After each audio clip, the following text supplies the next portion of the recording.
हरियाणा के मुख्यमंत्री नायब सिंह सैनी आज झज्जर जिले के बादली हलके को करीब 100 करोड़ रुपए की विकास परियोजनाओं की सौगात देंगे। मुनीमपुर गांव से कृषि, शिक्षा, पेयजल और प्रशासनिक ढांचे से जुड़ी कई महत्वपूर्ण परियोजनाओं का शुभारंभ किया जाएगा। इनमें पुष्प एवं बीज उत्पादन उत्कृष्टता केंद्र, कुलाना महिला महाविद्यालय का नया भवन, बादली उपमंडल भवन एवं आवासीय कॉलोनी, निमाना जलघर और मॉडल सीनियर सेकेंडरी स्कूल भवन जैसी प्रमुख परियोजनाएं शामिल हैं। कार्यक्रम के बाद मुख्यमंत्री मुनीमपुर में आयोजित विशाल जनसभा को भी संबोधित करेंगे। सीएम के दौरे और विकास परियोजनाओं की सौगात को लेकर जनता में काफी उत्साह देखने को मिल रहा है। तो सीएम नायब सिंह सैनी आज झज्जर दौरे पर हैं। सीएम जनता को आज बड़ी सौगात देने वाले हैं। करीब 100 करोड़ की परियोजनाओं का शुभारंभ, मुनीमपुर से विकास कार्यों की शुरुआत होगी और बीज उत्पादन उत्कृष्टता केंद्र का उद्घाटन होगा। कुलाना महिला कॉलेज भवन का भी लोकार्पण होगा। उपमंडल भवन, जलघर और स्कूल भवन की सौगात देंगे मुख्यमंत्री नायब सिंह सैनी। तो देखिए, आपको बता दें आज झज्जर दौरे पर रहेंगे मुख्यमंत्री नायब सिंह सैनी और झज्जर जिले के बादली हलके को करीब 100 करोड़ रुपए की विकास परियोजनाओं की सौगात देंगे। देखना होगा क्या कुछ रहेगा। हालांकि जो जानकारी मिल रही है उसके हिसाब से आपको बता रहे हैं करीब 100 करोड़ की परियोजनाओं की सौगात देंगे।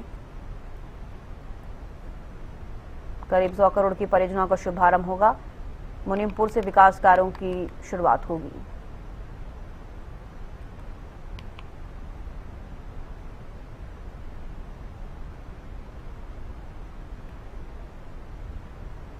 तो देखिए, आज कई सारी चीजें झज्जर में देखने को मिलेंगी। आपको बता दें सीएम नायब सिंह सैनी झज्जर दौरे पर आज रहेंगे। सीएम जनता को बड़ी सौगात देने वाले हैं। करीब 100 करोड़ की परियोजना का शुभारंभ होगा।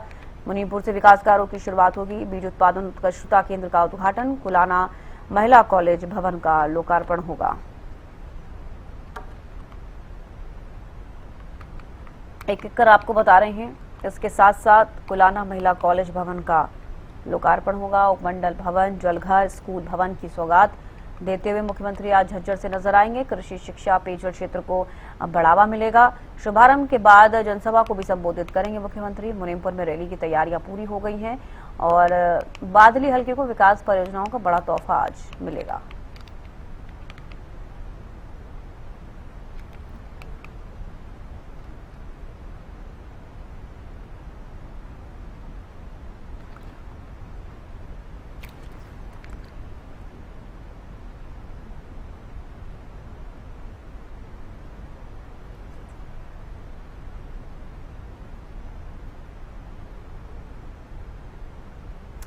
तो देखिए, तस्वीरें आपको दिखा रहे हैं। सीएम नायब सिंह सैनी आज झज्जर दौरे पर रहेंगे। सीएम जनता को बड़ी सौगात देंगे। करीब 100 करोड़ की परियोजनाओं का शुभारंभ, मुनीमपुर से विकास कार्यों की शुरुआत होगी। बीज उत्पादन उत्कृष्टता केंद्र का उद्घाटन होगा। कुलाना महिला कॉलेज भवन का भी लोकार्पण होगा। उपमंडल भवन, जलघर, स्कूल भवन की सौगात। कृषि, शिक्षा, पेयजल क्षेत्र को बढ़ावा मिलेगा। शुभारंभ के बाद जनसभा को संबोधित करेंगे सीएम और मुनीमपुर में रैली की तैयारियां पूरी हो गई हैं। बादली हलके को विकास परियोजनाओं का बड़ा तोहफा मिलेगा। तो आज तमाम बड़ी सौगातें आज झज्जर को मिलने वाली हैं, यानी कि बादली और मुनीमपुर गांव का अगर हम जिक्र करें, विकास कार्यों को लेकर वहां पर और भी ज्यादा शुरुआत होने वाली है। लोगों को इसका फायदा मिलता हुआ नजर आएगा। प्रदीप शोकन ज्यादा जानकारी के साथ लाइव जुड़ गए हैं। प्रदीप, सीएम नायब सिंह सैनी आज झज्जर दौरे पर रहने वाले हैं, क्या कुछ खास रहेगा? जी बिल्कुल, देखिए बागवानी को लेकर एक कार्यक्रम किया गया है और उसके अंदर मुख्यमंत्री नायब सिंह सैनी शिरकत करेंगे। वहां पर खास तौर पर फूलों की खेती को लेकर जो है एक तकनीक के बारे में जो है जानकारी साझा की जाएगी और बीजों की नई तकनीक को लेकर भी उसके अंदर जो है जानकारी साझा की जाएगी। यानी कि फूलों की खेती को किस प्रकार से बढ़ावा दिया जाए और किसानों को उसका किस प्रकार से फायदा हो और जो बीजों की तकनीक है उसको किस प्रकार से बढ़ाया जाए, क्योंकि जिस प्रकार से अब जो बीज आ रहे हैं वो पैदावार को किस प्रकार से बढ़ा सकते हैं उसको लेकर जो है आज वहां पर जो है बातचीत की जाएगी और कई परियोजनाओं का शिलान्यास भी जो है वहां पर मुख्यमंत्री नायब सिंह सैनी द्वारा किया जाएगा। वहां पर एक जनसभा का भी आयोजन किया गया है। जनसभा को भी मुख्यमंत्री नायब सिंह सैनी वहां पर संबोधित करेंगे और करीब करीब बताया जा रहा रहा है कि 2 साल के बाद जो है वहां का दौरा मुख्यमंत्री नायब सिंह सैनी का जो है रहने वाला है। यानी कि आज वहां के लोगों को उम्मीद भी है कि प्रदेश के मुख्यमंत्री वहां पर पहुंच रहे हैं तो कोई बड़ी सौगात उनको वहां पर जो है मिल जाए। और लगातार मुख्यमंत्री नायब सिंह सैनी जो है खेती को लेकर, बढ़ावा देने को लेकर अलग अलग जो है कह सकते हैं कि कार्यक्रम कर रहे हैं। पहले हमने देखा पंचकुला के अंदर मधुमक्खी पालन को लेकर जो है एक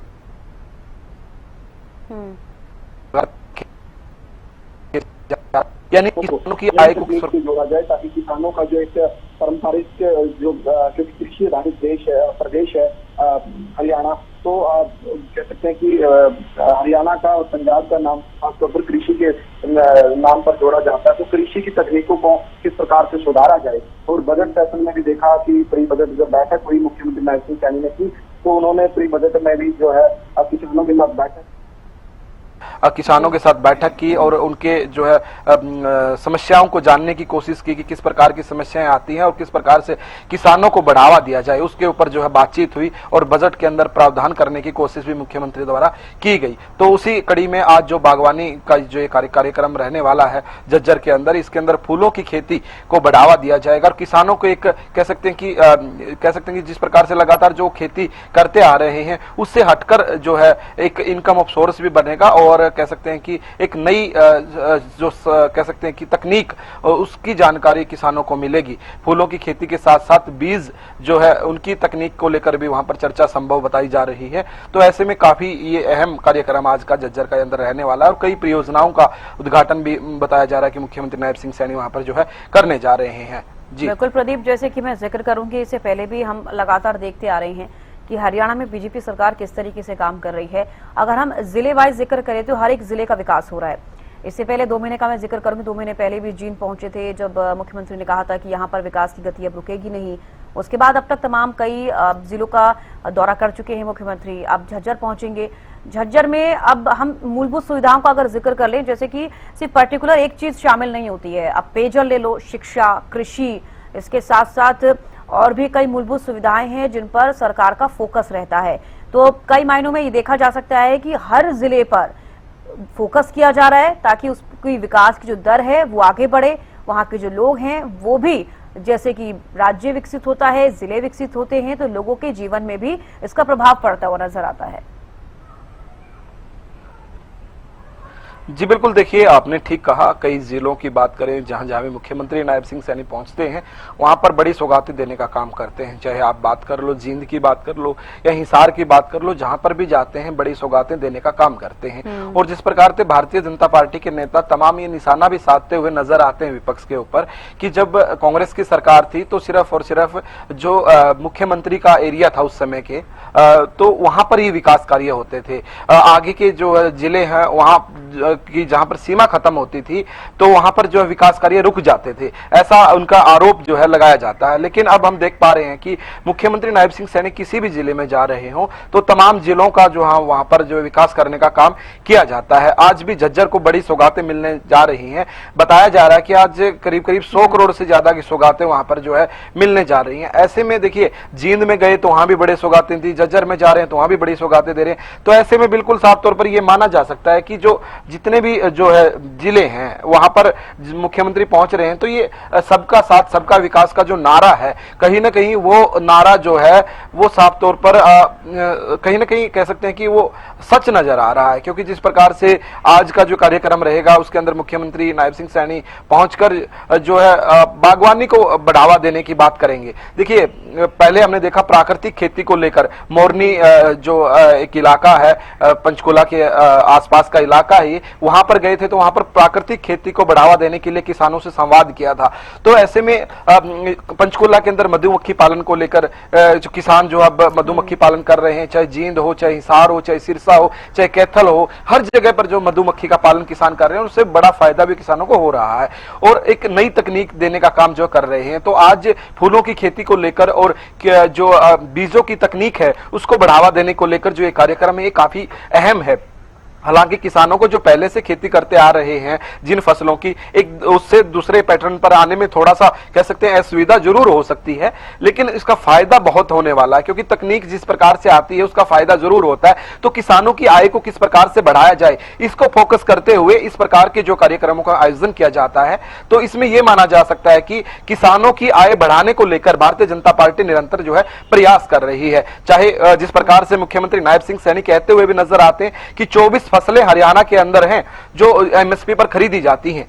हालांकि विपक्ष इस पर लगातार निशाना साध देता कि वो 24 फसलें कौन सी हैं, लेकिन किसानों की अगर आय की बात करें वो बढ़ाने के लिए निरंतर भारतीय जनता पार्टी प्रयास कर रही है और नायब सिंह सैनी की सरकार लगातार इसके प्रयासरत है, क्योंकि किसानों को लेकर मीटिंगें भी करते रहते हैं, चाहे प्री बजट मीटिंग हो या फिर किसानों की अलग अलग जो कह सकते हैं खेती को लेकर, प्राकृतिक खेती देखी हमने, मधुमक्खी पालन देखा, और आज जो है फूलों की खेती एक बड़ी अहम खेती होती है। फूलों की खेती से काफी किसानों को जो है फायदा हो सकता है अगर उसको सही तरीके से किया जाए और एक वहां पर जो है उसका एक सुचारू रूप से करने का एक तकनीक का पता हो किसान को कि किस प्रकार से करनी है, कब उसके अंदर जो है किस चीज की जरूरत है, कौन सी उसके अंदर जो है कीटनाशक यूज करना है। तो इन तमाम चीजों की तकनीक के बारे में अगर किसान को पता हो तो ये भी खेती एक अच्छी हो सकती है, यानी कि फूलों की खेती के बारे में वहां जानकारी दी जाएगी और साथ साथ जो बीज हैं उनकी तकनीक को किस प्रकार बढ़ाया जाए, उस बीज से किस प्रकार जो है फायदा किसान को हो,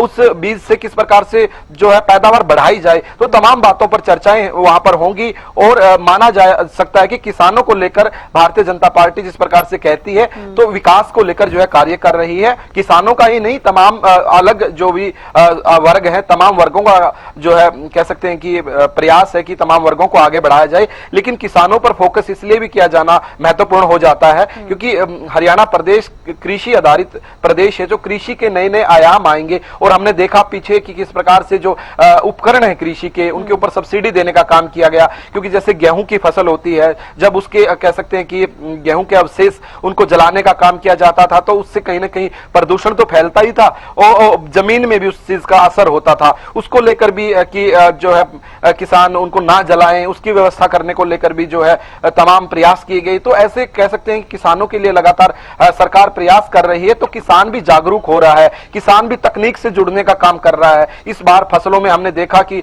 जो फसल की खरीद हुई है उसके अंदर डिजिटलीकरण किया गया, पोर्टल का इस्तेमाल किया गया, उसके अंदर वेरिफिकेशन हुई, वहां पर जो है बायोमेट्रिक हुआ। तो काफी चीजें हैं जो किसान को तकनीकी तौर पर जोड़ रही हैं। किसानों के खातों में सीधे पैसे आना, फसल बेचते ही जब उनका उठान हो जाता है, उठान के तुरंत 24 घंटे के बाद किसानों के खाते में पैसे डलना, तो ये इस प्रकार की जो तकनीक है उसका प्रयोग करने का काम किया जा रहा है और कारगर भी साबित हो रही है। अब किसानों की आय बढ़ाने को लेकर अलग फसल यानी कि दूसरी फसलों को किस प्रकार से महत्वता दी जाए, किसान कैसे उसके लिए जागरूक हो, इसलिए इस प्रकार के प्रोग्राम किए जा रहे हैं और किसानों के लिए काफी बेनिफिशियल भी जो है रहने वाले हैं। जी बिल्कुल, देखिए अगर हम किसानों के लिहाज से बात करें तो जैसे कि आपने जिक्र किया, चाहे वो बागवानी का जिक्र करें, मधुमक्खी पालन का जिक्र करें, इसके साथ साथ प्राकृतिक खेती और अब फूल की खेती, तो कहीं ना कहीं किसानों पर लगातार हरियाणा सरकार फोकस करती नजर आ रही है। अब आगे हम देख रहे हैं फूलों की खेती को लेकर भी हम बात करेंगे, तो यहाँ पर किसानों की आय और ज्यादा किस तरीके से बढ़े उस पर फोकस किया जा रहा है। तो देखिए तमाम ऐसी चीजें हैं जिनको लेकर हरियाणा सरकार लगातार फोकस करती नजर आ रही है और नायब सरकार किसानों को कैसे और वो अपने ही काम में आगे बढ़े उस पर फोकस हो रहा है।